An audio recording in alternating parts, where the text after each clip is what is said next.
Nagdadala ito ng lubos na kabuluhan sa Sichuan. Ang Emi sect at Qincheng sect, na dating magkaribal, ay umatras upang muling magtipon at sinundan sila ng ibang mga sekta na nagkulong sa kanilang mga sarili upang maghilom ng sugat.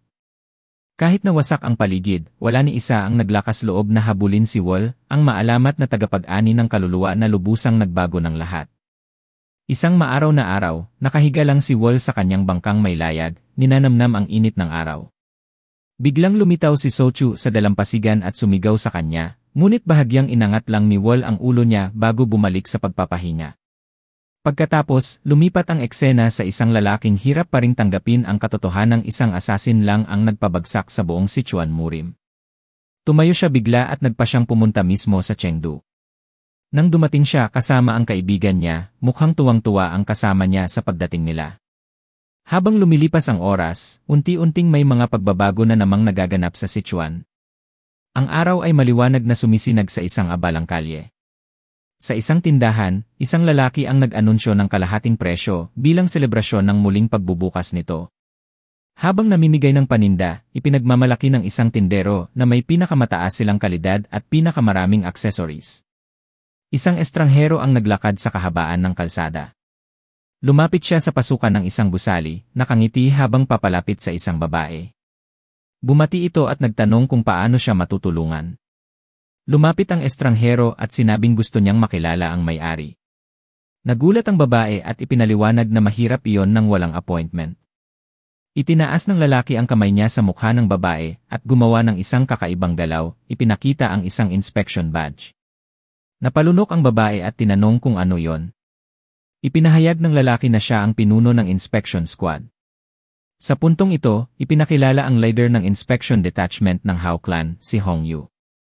Sinabi niyang manahimik ang babae at dalhin ang may-ari kasama ang lahat ng dokumentong may kinalaman sa nangyari sa Chengdu. Agad namang umalis ang babae, sinasabing nauunawaan niya.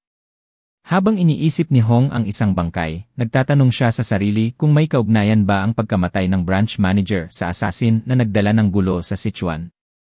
Makikita sa kanyang mukha ang matinding pagnanasa ng paghihiganti. Samantala, isang lalaking may kapa ang naglalakad sa mataong pamilihan. Isang tray ng paninda ang natumba, dahilan upang magulat ang mga tao. Isang lalaking nakaposas ang galit na nagtanong kung paano nangahas ang isang tindero na ibenta yon sa kanya. Tinitigan niya ng masama ang tindero, inakusahan itong iba ang turing sa kanya dahil sa kanyang kuba. Nanginginig sa takot, lumuhod ang tindero at itinangging may masamang intensyon siya. Hawak ang isang palawit, iginiit ng kuba na ipaliwanag kung bakit ibinenta yon sa halagang 3 silver yang. Ipinaliwanag ng tindero na, sa taas ng kalidad ng materyales at bigat ng paggawa, mababa na ang presyong iyon.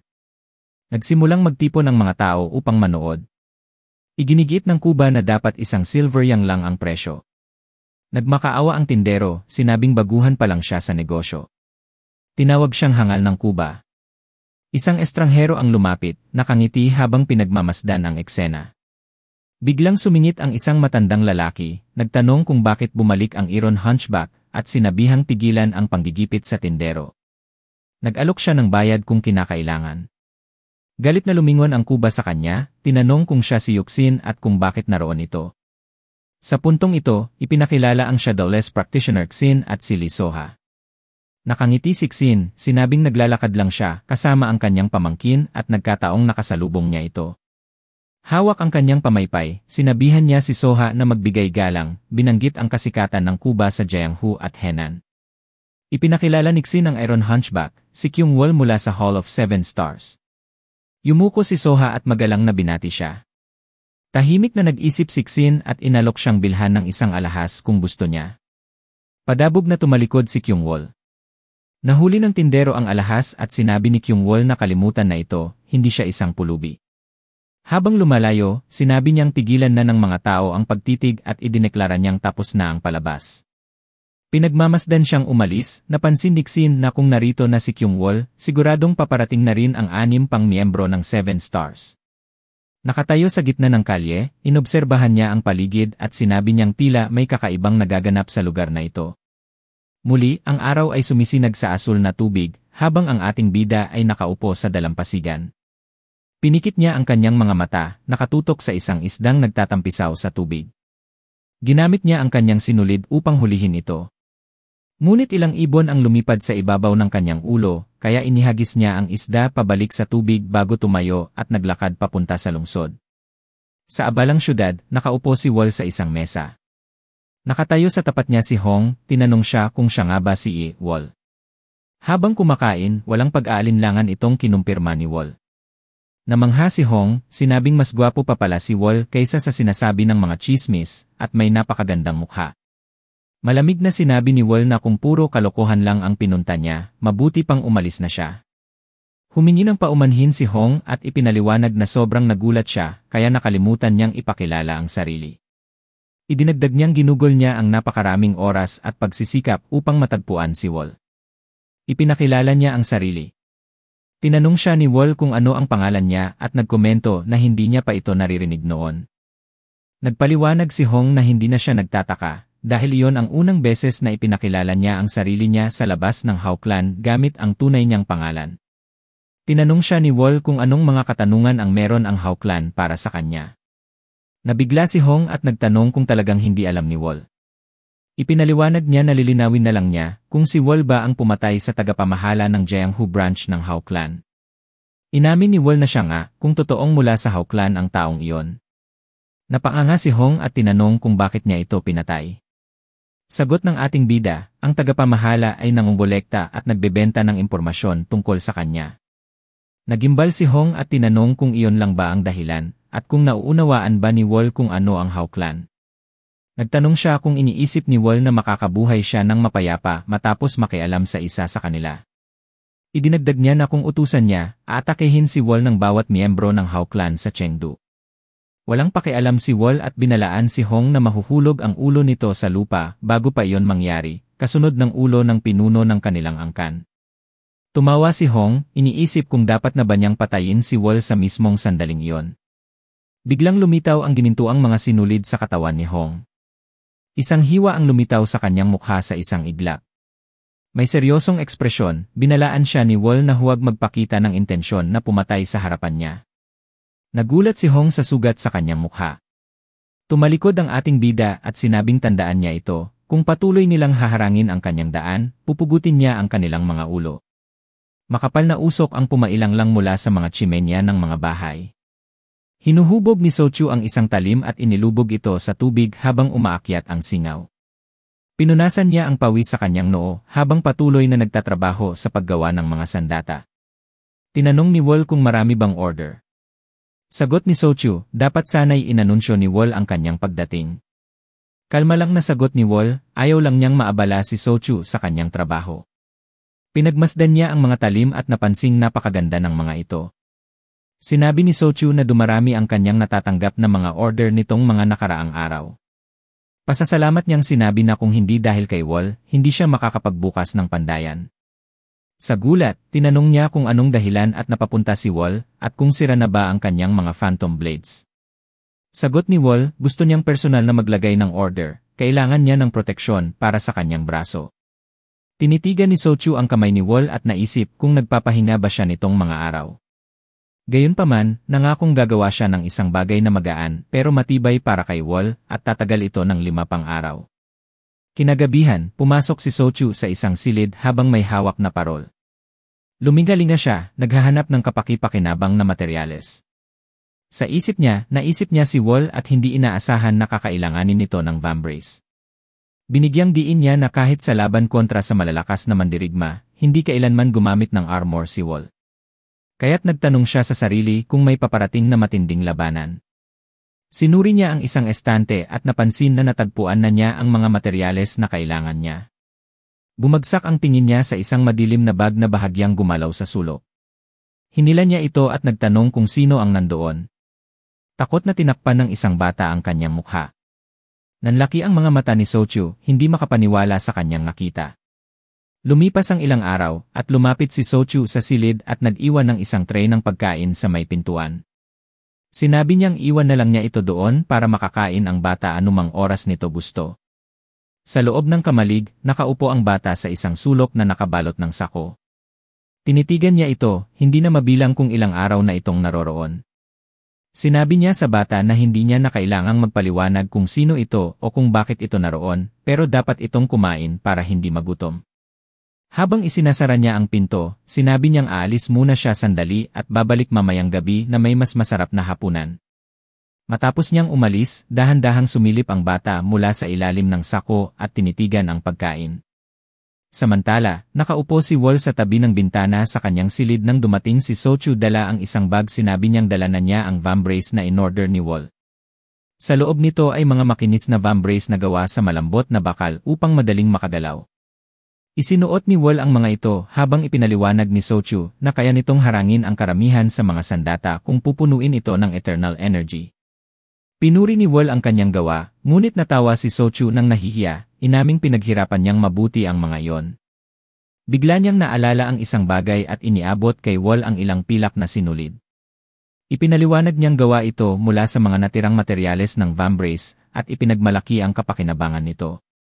Nagpasalamat si Wol habang sinabi ni Sochu na tapos na ang kanyang trabaho at kailangan na niyang umuwi. Nang tanungin kung bakit siya maagang aalis, inamin ni Sochu na may hindi inaasahang bisita sa kanyang bahay at nais niyang tingnan kung naroroon pa rin ito. Tinitigan siya ni Wol nang may pagtataka. Sa lungsod, isang blondang dalaga ang naglakad sa gitna ng pulutong, nagtanong kung may balita.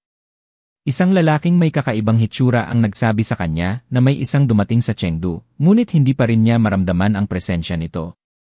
Lumiko ang ulo ng dalaga at nagreklamo tungkol sa hirap ng paghahanap sa bata at ang kawalan ng tiwala sa Hao Clan sa paggawa ng kanilang trabaho. Tinawag ang sitwasyon bilang isang problema. Nagpatuloy ang dalawa sa paglalakad at nadaanan si Soju na narinig ang kanilang usapan tungkol sa ibang taong dumating, kasama si Hyo, ngunit hindi niya ito binigyang pansin at nagpatuloy papunta sa pamilihan. Biglang lumipad ang napakalaking metal na lana ni Kyung-wol sa sahig at nagulat ang mga taong nasa paligid. Nakaupo si Kyung-wol sa sahig habang nakatayo sa harapan niya si Wol na may nakangiting ngisi at nakabuyangyang ang mga ngipin habang nagmumura ng malakas. Tinitigan siya ni Wol ng malamig. Tumayo si Kyung-wol at tinanong kung kilala siya ni Wol. Sumagot si Wol ng tanong kung bakit niya kailangang malaman. Pinaikot ni Kyung-wol ang kanyang mga tanikala at minura si Wol, lalong naggangalit sa galit dahil sa walang laman at malamig na tingin ng kalaban. Gamit ang kanyang kakayahan, kinuha ni Kyung-wol ang dambuhalang bakal at iwinasiwas ito habang sumugod kay Wol, winawasak ang lahat ng madaanan. Kinuha ni Wol ang pilak na sinulid at binalot ito sa kanyang kamay. Sa sandaling iyon, sumigaw ang asul matang dalaga kay Kyung-wol na tumigil. Huminto si Kyung-wol sa kalagitnaan ng pag-atake. Lumingon si Wol nang hindi nasisiyahan at nakita sina Seol Yaong at Hyo Kyung mula sa Seven Stars Hall na nakatayo sa malapit. Sumigaw si Kyung-wol sa pinuno na hayaan siyang turuan ng leksyon si Wol. Ngunit binalaan siya ni Hyo na tingnan ang pilak na sinulid at sinabing kung lumapit pa siya, napunit na siya sa mga ito. Hawak ang sinulid, sinabi ni Wol na pinagsisisihan niyang hindi nagpatuloy si Kyung-wol. Tinanong siya ng pinuno kung bakit siya napakalupit at sinabing ang pagsalakay kay Kyung-wol, ang kanyang sinumpaang kapatid, ay tila hamon sa Seven Stars Hall. Nagningning ang aura ni Wol habang lumapit siya. Bago pa lumala ang tensyon, pumagit na si Seol at sinabing malamang si Kyung-wol mismo ang nagsimula ng away. Dahil sa sinabi niya, lalo itong nagalit pero napilitan na lang siyang magparaya. Humingi ng paumanhin si Seol kay Wol sa ngalan ni Kyung-wol at ipinakilala ang sarili, sabay tanong ng pangalan niya. Sinabi ni Wol ang kanyang pangalan at mumiti si Seol ng taos puso, pinupuri itong maganda. Nangako siyang babayaran nila ang anumang pinsalang nagawa. Tahimik na nakinig si Wol ngunit biglang tumalikod at lumayo nang hindi nagsasalita. Pinanood siya ng tatlo habang papalayo at nagkomento si Seol tungkol sa madilim na atmosfera sa Chengdu. Mahigpit na binabalaan ang kanyang mga kasama na huwag makipag-away hanggat hindi nila nauunawaan ang sitwasyon. Sa ibang lugar, isang takot na bata ang masayang kumakain ng masarap na hapunan habang nakangiti siyang pinagmamasdan ni Sochu. Sa gabi sa Suyon Establishment, nakatayo si Wol sa harap ng mesa ni Hong at humihingi ng impormasyon tungkol sa Seven Stars Hall. Tiningnan siya ni Hong na halatang hindi natuwa, tahimik sa simula. Pagkatapos ay tinanong niya kung bakit ang taong nagbanta sa kanya, laban sa panghihimasok, ay biglang interesado ngayon sa Seven Stars Hall. Malamig na sumagot si Wol na hindi na kailangang malaman ni Hong ang dahilan. Tumanggi si Hong na magbunyag ng anuman. Bahagyang yumuko si Wol at nagtanong kung may death wish ba siya. Tumawa si Hong habang nililibak ang kanyang banta, at ipinaalala na hindi madaling manipulahin ang Hao clan. Sandali siyang tumigil at inamin na maaaring iba ang sitwasyon ngayon. Nag-alok ng kasunduan si Hong, sinabing ibibigay niya ang impormasyon kung sasagutin ni Wol ang kanyang tanong. Pumayag si Wol at tinanong ni Hong kung ano ang tunay niyang layunin sa pagmaster ng napakalakas na martial arts. Sumagot si Wol na wala siyang grandiosong ambisyon. Nagulat si Hong at tinanong kung paano ang isang may ganoong kasanayan ay walang layunin, iminumungkahi na baka gusto niyang pamunuan ang Sichuan. Ipinagpatuloy ni Wol ang pagbabasa at sinabi na natuto lang siya ng martial arts para mabuhay at makapaghiganti. Ngayon na tapos na ang kanyang paghihiganti, wala na siyang hangaring matupad. Idinagdag niya na ang tanging bagay na ikinatutuwa niya ngayon ay ang pagbabasa ng mga libro. Nahihirapan man maniwala si Hong, nakahina siya ng maluwag na walang malaking balak si Wol. Nagkomento siya na isang kawili-wiling paksa ang paghihiganti at iminungkahing pag-usapan nila ito sa ibang pagkakataon. Pagkatapos ay tinanong niya kung ano ang gustong malaman ni Wol tungkol sa Seven Stars Hall. Sinabi ni Wol na gusto niyang malaman kung bakit sila naroon sa lugar. Nakinig si Wol habang nangakong magsisiyasat si Hong, ipinaliwanag na maging ang Hao clan ay nagtataka rin sa kanilang biglaang pagdating. Kinuha ni Wol ang ilang libro at ipinaalam kay Hong na mananatili siya sa Chengdu ng ilang panahon at dapat siyang abisuhan agad kung may balita. Nagpaalam si Hong sa kanya. Nakaupo si Wol habang nagbabasa at may isang dalaga na nagbabalat ng prutas sa tabi niya. Inalok siya nito ng piraso ng mansanas na kinain niya ng walang malay habang nagbabasa. Tinanong siya ng dalaga tungkol sa lasa nito, binanggit na espesyal na in order ito. Bigla siyang bumagsak, mahina niyang binubulong na sariwa at masarap ang prutas. Nasalo siya ni Wol sa tamang oras. Habang inihiga niya ito sa kama, may isang tinig na nagkomento kung paanong napuno ng amoy ng dalaga ang silid. Isang matandang lalaki ang pumasok at nagtanong kung paano nakakayanan ni Wol ang buong araw sa isang saradong lugar. Tiningnan siya ni Wol at sinagot na mas mabuti iyon kaysa mamuhay sa kabundukan at kumain ng gulay. Tumawa ang kalbo, sinasabing ang isang bagay na parang langit para sa ilan ay maaaring nakakabagot para sa iba. Tinanong niya kung kilala siya ni Wol. Sumagot si Wol na hindi niya alam at wala siyang pakialam, dahil kung nagpakita ito ng anumang pagkapuot, patay na sana siya ngayon. Pinagmasdan siya ni Wol at nagtanong kung bakit labis siyang kinahuhumalingan ni Muzong. Walang pag-aalinlangan na sagot ni Wol na hindi na yon nakakagulat dahil galing siya sa sekta ng Qincheng. Ipinakilala ng lalaking may bigote ang sarili bilang si Goyob, ang mentor ni Muzong, at ipinaliwanag na wala siyang layuning maghiganti. Nakakrus ang mga braso ni Wol nang tanungin niya kung bakit ito naroon. Naalala ni Yob ang pagbagsak ng Qincheng sect at sinisisi si Wol sa pagkawasak nito. Tahimik na nagtanong si Wol kung paano naging kasalanan niya yon. Muling inakusahan siya ni Yob, ngunit mariing sagot ni Wol na bagaman hindi niya tinatanggi ang kanyang naging papel, ang pagguho ng sekta ay kagagawa nito mismo. Kusang loob na sinunod ni Jong ang landas ng demonyong sining, at iginiit ni Wol na mula sa loob nagmula ang kanilang pagkawasak. Aminado si Yob na balak niyang patayin si Wol upang maibalik ang dangal ng sekta, ngunit sa hindi niya maramdamang anumang kasamaan sa lalaki, nagbago ang kanyang pananaw. Humanga siya sa tatag ni Wol, sabay banggit na hindi lahat ng maliwanag ay matuwid, at hindi lahat ng madilim ay masama. Naniniwala siyang may dahilan ang lahat, kasama na ang pag-iral ni Wol. Sa pagtanggap sa pagbagsak ng Qincheng bilang isang parusa, dahil sa pagkawala nito ng kadalisayan, nangangako siyang hindi na sila makikialam kay Wol. Hiniling ni Yob kay Wol na tiyakin na walang masamang tao ang makakaupo sa kapangyarihan, binalaan siyang ang ganitong kaguluhan ay maaaring magdulot ng panganib hindi lamang sa Sichuan kundi sa buong mundo. Tumalikod si Wol, tumangging mangako. Tinanggap niya ang kanyang nakaraan, ngunit iginiit na wala siyang karapatang makialam. Hinimok siya ni Yob na mabuhay bilang isang taong tumutunggali sa kasamaan at nagpoprotekta sa mga dapat ipagtanggol. Habang naglalaho si Yob, mahina niyang binigkas na hinding-hindi siya maaawa kaninuman. Dumilim ang gabi at bumalik tayo sa kamalig ni Sochu. Takot na takot ang bata habang ipinakilala ang sarili bilang si Shinwo. Pinuri siya ni Sochu at tinanong kung saan siya nanggaling. Sagot ni Shinwo, mula siya sa Hefei, isang lugar na libu-libong kilometro ang layo mula rito. Naguluhan si Sochu sa kung paano nakalayo ng ganoon ang bata. Inamin ni Shinwo na hindi niya alam. Tinanong ni Sochu kung may humahabol sa kanya. Napatingala si Shinwo, naalala ang mga lalaking nakasuot ng itim. Ngunit bago pa niya maipaliwanag, isang biglaang pag-atake mula sa isang katana ang sumugat sa kanyang balikat. Sumabog ang dugo ni Shinwo kay Sochu na natigilan sa matinding gulat. Dumaloy ang luha sa mukha ni Shinwo habang mahina siyang bumubulong. Nanginginig si Sochu sa takot, pinapanood ang pagbagsak ng walang buhay na katawan ni Shinwo. Ang lalaking nakatayo sa harap ng bangkay ay si Jo Sam, ang Bloodsword ng Seven Stars Hall. Pinagmasdan niya ang patay na bata at nag-isip na baka dapat nilang dinala siyang buhay. Ngunit napansin niyang gumagalaw ang mga kamay ni Shinwo. Napatingin siya ng may labis na pagtataka, hindi makapaniwala sa kanyang nasaksihan. Biglang nanginig ng husto ang katawan ni Shinwo, sabay sa isang nakakakilabot na sigaw. Ang batang brutal na pinaslang ay biglang tumayo sa harap niya at tinitigan siya ng matalim. Namilog ang mga mata ni Sam sa pagkagulat. Ngunit pagkatapos ng ilang segundo, umiti siya at malakas na pumalakpak, tuwang-tuwa. Sinabi niyang wala siyang ideya kung ano ang nangyari, ngunit masaya siyang buhay pa rin si Shinwo.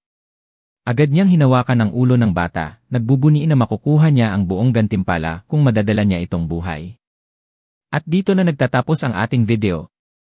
Maraming salamat sa panonood. Kung nagustuhan mo, huwag kalimutang i-like at mag-iwan ng comment sa ibaba. At syempre, kung hindi ka pa nakasubscribe, pindutin mo na yung subscribe button at ang bell icon para updated ka sa susunod nating content. Hanggang sa susunod na video. Ingat kayo palagi.